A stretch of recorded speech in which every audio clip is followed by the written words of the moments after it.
Hello guys, in today's video I'll be showing you how to re-enable the settings icon on the start menu and resolve the missing settings icon issues on Windows 10.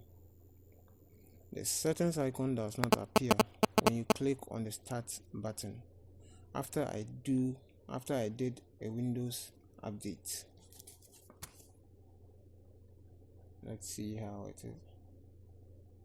See, the settings is not there, it's not showing. So I'm going to be showing you how to solve it.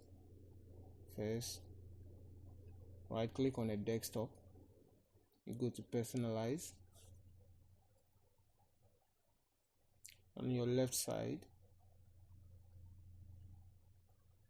go to status bar. That would be start.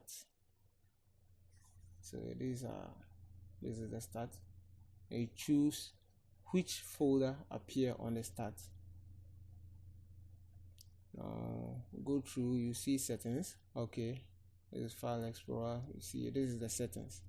So to make it display on the start button, you just have to on it, and that is it.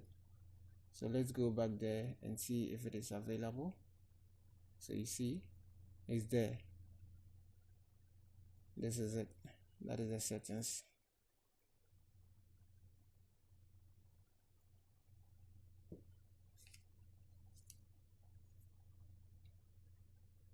Okay, let's close this.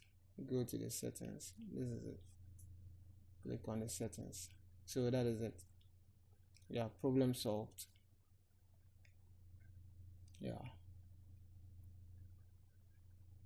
So that is how to make the settings icon display on the start button.